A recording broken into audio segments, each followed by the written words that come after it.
so thrilled to have returning to the show pitcher for the Seattle Mariners, Kirby Snead. Welcome back to the walk-off, buddy. Thanks so much for taking Thank the you, man. time. Yeah, appreciate it. Thank you for having Yeah, last time we talked to you, your hair was substantially longer. me. Yeah, yeah, definitely longer. It's been Before weird. we, It's been about a year now, short hair, so yeah, you yeah. like short hair life? I do miss it, the long hair, but short hair is way easier to keep up with. So Isn't it? Oh yeah, way easier. Before we get mhm. too into this, too, big congrats, by the way, man, on joining the Mariners organization. That Seattle bullpen, it just seems to be the cure for almost any pitcher that hits it. So seems like a good move for you, man. Congrats. That's awesome. Yeah, I'm excited. I have I don't know if you remember, obviously Taylor Saucedo's over there, Yeah. Trent Thornton. Yeah. And I have an old college friend that just got traded from the Braves to the Mariners. So I'm just excited to get over there and get going. Their pitching coach, actually, it's funny enough, his wife and I grew up together. We went from the same hometown, went to high school together. So it's I'm just really excited to get over there and get under those guys' wing and just kind of learn from them. Well, I mean, obviously free agency is everybody's goal once you hit the big leagues, but you kind of went about it in a different way, right? Being released from the 40 man, you elected free agency, Mhm. and then wound up getting the minor league deal with the Mariners.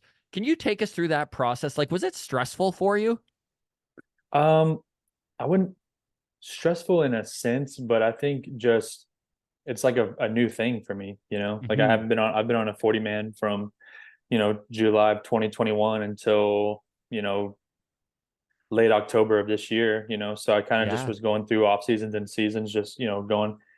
So obviously when they called and said that I had cleared waivers and was a minor league free agent, it was a weird day, but at the end, I figured that somebody would eventually call and offer me something. And, it took a little while just with, my agent. Obviously, like agents around this time of year are very busy and going through a lot of things. So just kind of playing the waiting game.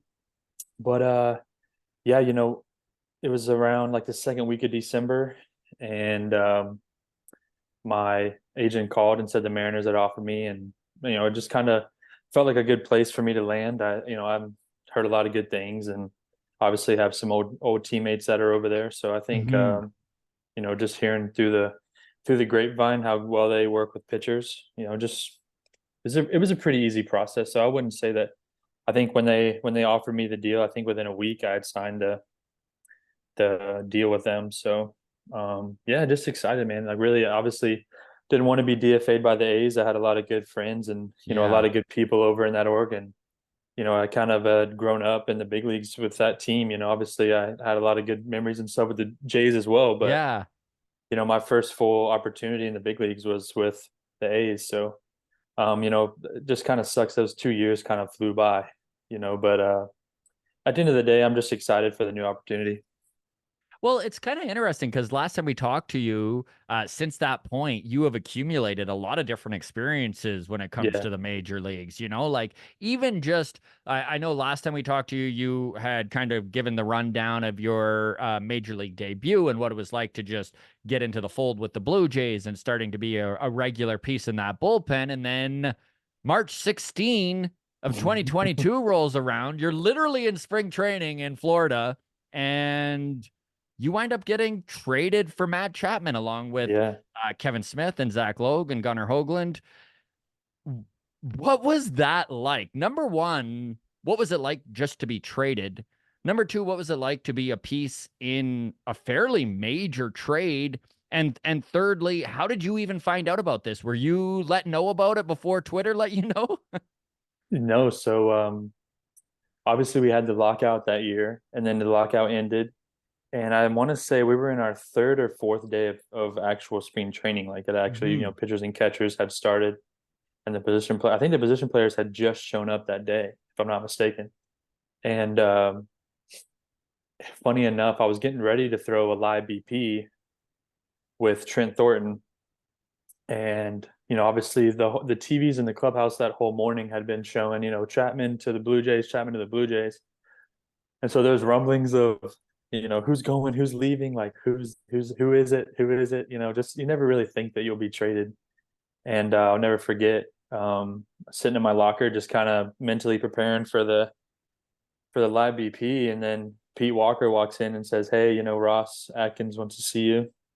So I walked in there, and then they were like, "Yes, we've traded you to the Oakland Athletics. We appreciate everything you've done, and obviously like this is a big step in your career."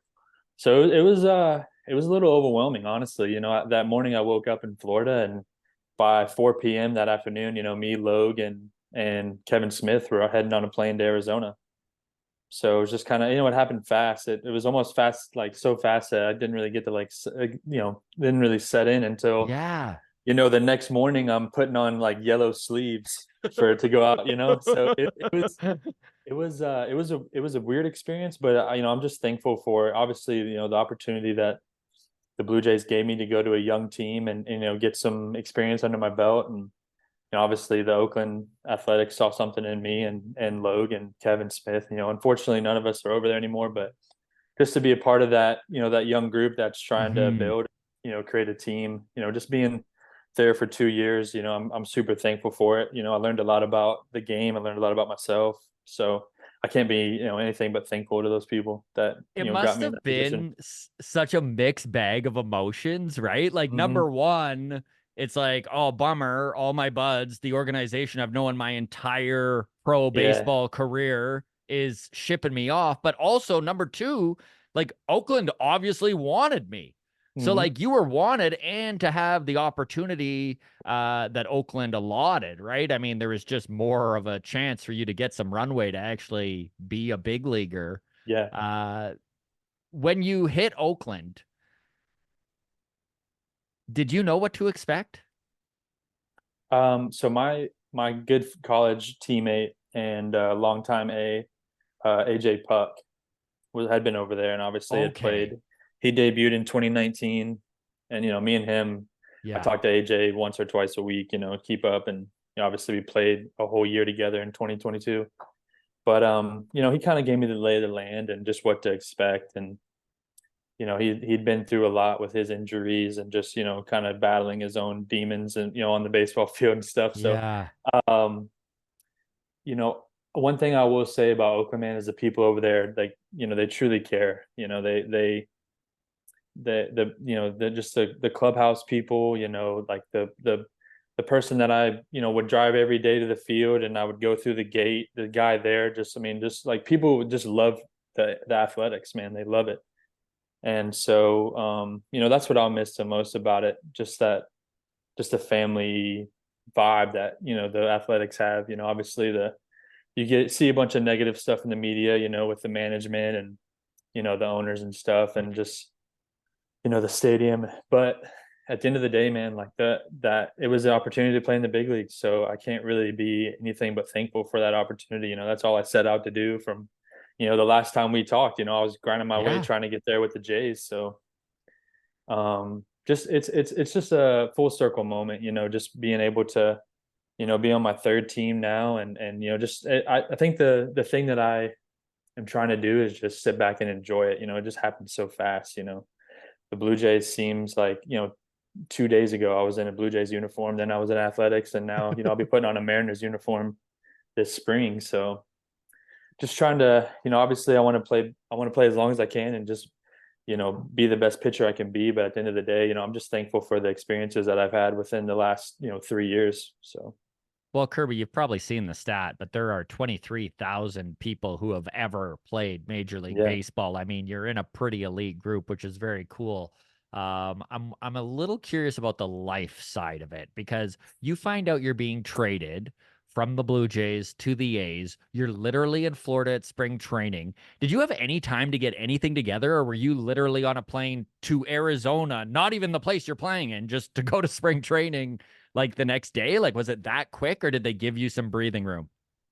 Yeah, so I mean, they pretty much, the day we got traded, it was around like 9 a.m. when I got told. And I mean, the travel director for the A's called me and said, "Hey, I'm getting you guys a flight from 4 p.m. out of Tampa."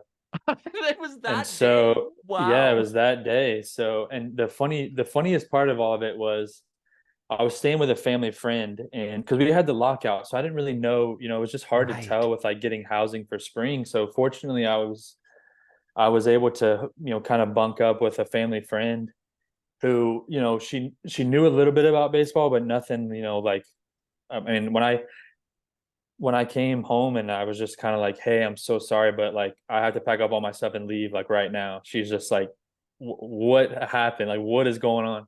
So it just kind of freaks her out, and but it Yeah. was funny. Like people don't really realize, and just telling the story, it's like people are just like, "Wow, like that's really how it is." Like I that night I was sleeping in Arizona, and that morning I had no idea. Like I was just ready for That another. morning, I you was just were ready for getting another Blue ready Jay to spring pitch a training. side session. Yeah. Yeah, yeah, it's crazy. So yeah.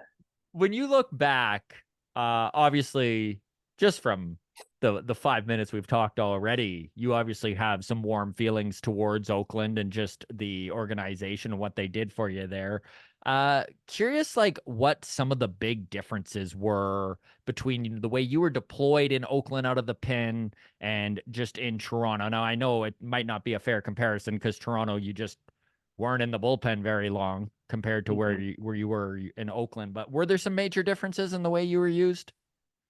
Nothing too crazy. Obviously, the three batter rule. I think just and I've said it before, but the year that I had in 21 with the Blue Jays, man, like they really helped me just develop and kind of become the pitcher that a lot of people see in me. And um, I think the easiest way that I can explain the difference in those is just I think that uh, Oakland, they have a lot of people that care and a lot of people that are there to, obviously build a team that's going to win championships. That's the goal for every team. But I think just the Blue Jays were way ahead on their resources and just a lot of more, I would say a lot more investment in the players, whereas, I knew every little detail of what I was supposed to do. I knew, every little thing. Whereas the A's, it was kind of like just go out there and get experience and I mean, which is not a negative thing at all. It's just kind of like I had to take ownership of my own game, whereas the Blue Jays kind of just, you know, obviously it's result driven, so they're going to do everything they can to help you get to where you need to be. Whereas the A's, Hmm. it's kind of just, you know, push to your strengths. So it's, I wouldn't say it's Well, Oakland drastically was different. like they were obviously in a just a very different spot Yeah, yeah, competitively than the Blue Jays too. Like the A's, I mean, there's no way around it. You kind of joined them while they were in a rebuild, of retool course, kind yeah. of phase of the organization.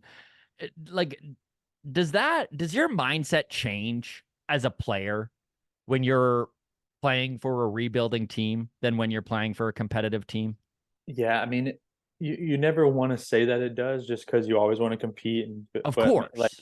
it's so hard not to think about it, you know? Like, when we would have a Wednesday day game, let's say, against the Rangers, and there's 200 people in the stands, and then you go play at Globe Life, and there's 35,000. So it's just different, man. It's really I would never say it's a negative experience, because I Mhm. obviously, like, this is everything I wanted to do, but at the end of the day it's just hard to be with a team that's rebuilding because deep down in everyone's mind there's obviously, like, I was traded for Matt Chapman, like there's some added pressure just to that, like there's a guy that, like, he was the hero in everyone's eyes Yeah. for the A's, like everyone was obviously upset when he left, so to be the one of the four that replaced him, it's hard because you put a lot of pressure on yourself, like there was days that I would be, out on the mound, and with the Blue Jays, I was just a young guy trying to prove myself. So I was just going out there and just trying to have fun and just pitch into what, I was just taking the information they gave me and trying to apply it. Whereas the A's, man, I was just it's like there was a lot of days I was trying to do too much. I was creating problems in my head that, like are just putting pressure on myself that really was unwarranted. So uh, I'm so thankful for it though, just because, like those situations I've always wanted to be in. Like this year I was pitching in leverage situations against the Mariners who were trying to make the playoffs. I was Hmm. pitching against the Rangers who were obviously the World Series. Just pitching leverage situations, man. Like I really just enjoyed that time. And obviously I'm not there anymore, but I'm just, as I've said numerous times, I'm just thankful for the opportunity that they gave me.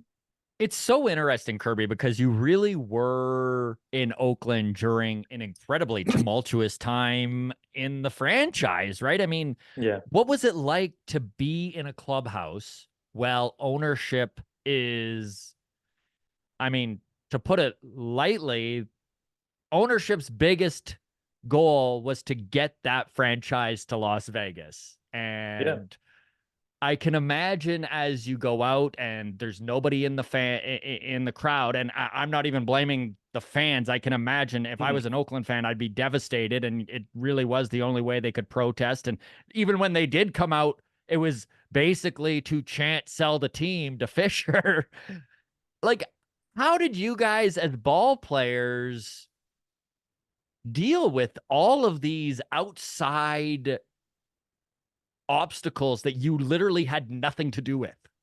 Yeah. And that there was a few, um, just for being such a young team, like I mean, for example, this year we had Jordan Diaz at third, who was 23. We had Nick Allen at short, who's 22. We had our second baseman was, Jonah Bride, who was 24, 25.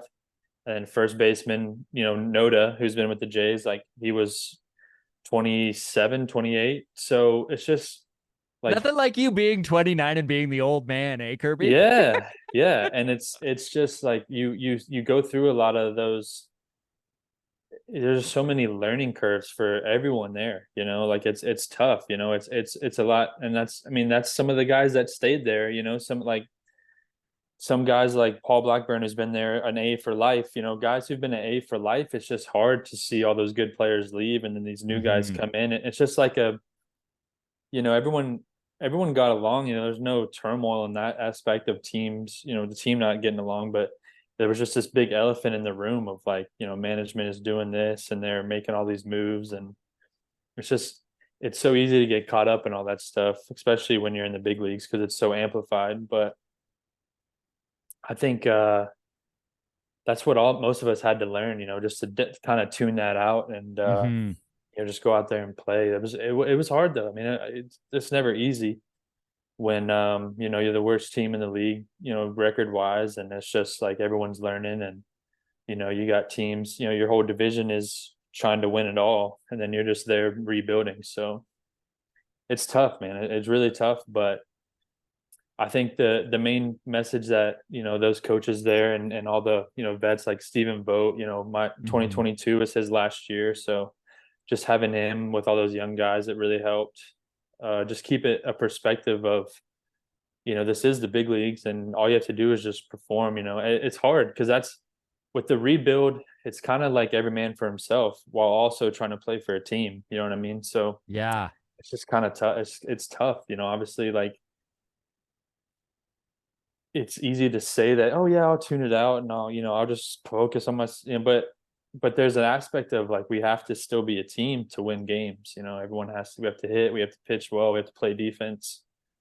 So I think just trying to not to get caught up in your own career was Yeah. tough because that's, we talked about that too. A lot of players over here just are, with the A's, just a lot of guys get over there and they're like, man, like I just got to play well so I can get out of here or get traded away, or you know what I Hmm. mean. So a lot of guys that pitch well and perform well, or in the back of their mind they're like, man, like if I could just get traded before the deadline and go to a winning team and go to a team that, so it's just, it's really tough, man. Like there's a lot of that playing in the back of people's minds. And it's just like that's kind of the reputation that the A's have built within the last 3 or 4 years. So it's just tough. And obviously, like I truly got along with everyone over there, but just to have that mentality deep down in the locker room was just, I think that's just kind of Oh, affected all of us. it would be so weird. I can't even imagine, especially when you start to break down the idea of asking yourself, am I part of the future even, right? Like if you Yeah. stick with it and you get through these hard times, like are you even going to be one of the guys, So it's like not only are they an organization with question marks all over them just for with where they're even going to be as a team, and then they're in the middle of a rebuild, and then on top of Yeah. that, half of the club is like, well, I'm probably not a part of this anyways. I can't even imagine, man. It would have been so Yeah. weird. Yeah. Yeah. On the upside, though, you did get to pitch in one of the most pitcher friendly parks in baseball. What was that like to go from Rogers and the AL East, where, dear God, Kirby, one small mistake and you're probably paying for it big time with your ERA?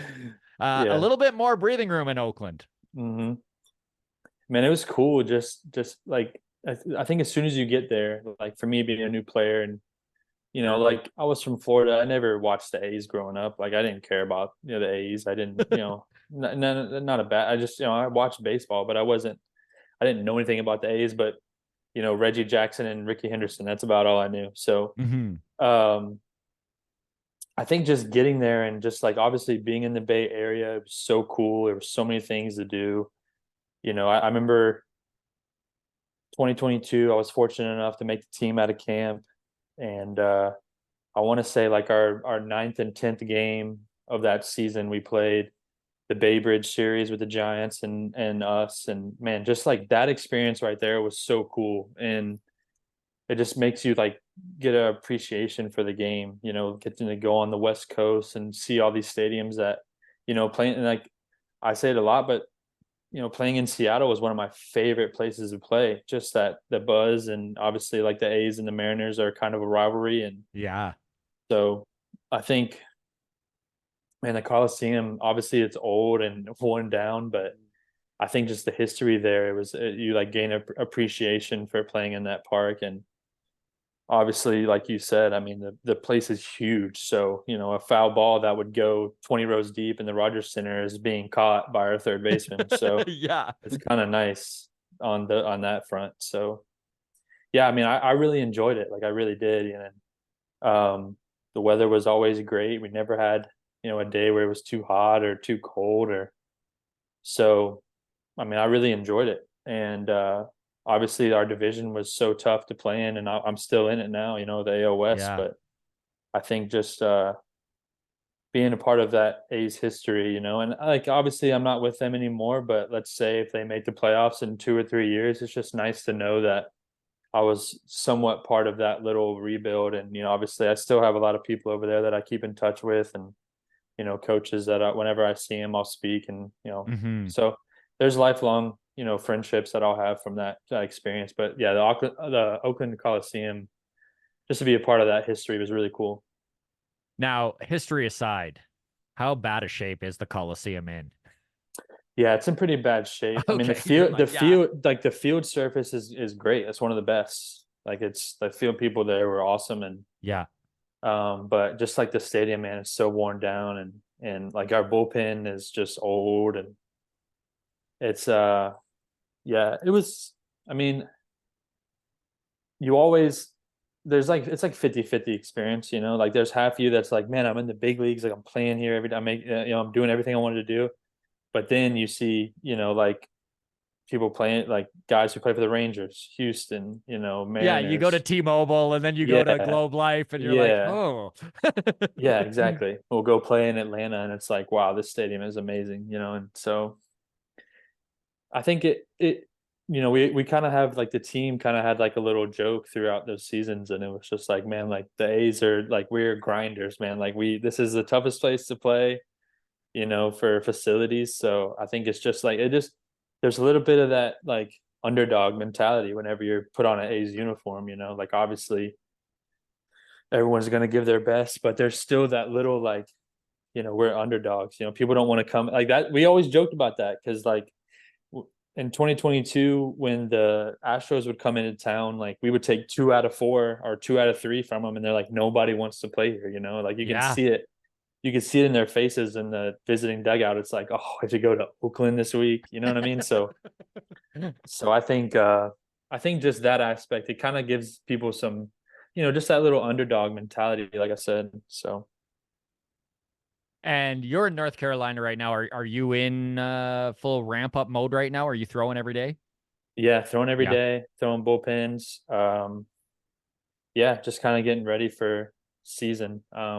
I'm gonna try to head out to Arizona soon just to get acquainted Yeah. with the Mariners people, and um, yeah, so just excited to get going, man. Like it's kind of a lot of excitement, but a little bit of anxiousness. Obviously, being with a new team and meeting a lot of new people and being in a Yeah. new place, putting on a new uniform. So, but I mean, it's everything I've wanted to do. So I just got to go at it with that mindset, just trying to prove myself as usual. And we did mention it. You're being reunited with a pretty good buddy and Taylor Sacedo there, Yeah, which is pretty darn yeah, cool. yeah. Trent Thornton's in the fold there too. And Hmm. I know that just having some buddies you can pick their brain on what's going on will help with the anxiety and stuff. Yeah, Um, have you've talked to Sauce since this has yeah. all I gone mean, down, obviously, and I picked keep his up with brain on everything? Sauce. Yeah, him and I talk pretty regularly. Um, the day I told him I signed, he was just excited, and I think Seattle's where he grew up, so I think just him, like Yeah. he's got a full perspective on how things go, and obviously he had a great year last year with them, and it was very cool. Like we played there late in the season once I got healthy, and just being able to share a field with him again. Obviously, he was on the other side, but Yeah. those bullpens are right next to each other, so just kind of like seeing him and talking, and it was fun, man. Like we last spring training when he was out there, we hung out a few days, got dinner together, hung out, Yeah. watched some of the March Madness games. So it like just being with him, man, it's gonna be just like old times, and I'm super excited for it. Just to share another season with him and more experiences, and just to see how far him and I have come together. We started in Lansing together and went all the way through. So it'll be fun. Truly, man. Like truly. Yeah, It's yeah, wild. You guys have like started your pro ball career almost at the same yeah, time in the same organization, and yeah, now look at you, like, what is it, 8 years yeah. later, you're back 8 years, together. man. It's really It's cool, man. crazy. It's very, It's very wild. cool. Did you do anything over the off season? Like, forget about training and all that. Did you go on a vacation? Did you see some family, anything like that? Yeah, we had a couple weddings. Just like I went to Zach Jackson's wedding Yeah. in Arkansas. So that was about a month ago. Um yeah, just little trips here and there. Nothing crazy. Obviously like Charleston is new, so I think we kind of had the mindset of like wanting to stay here and see all that it offers.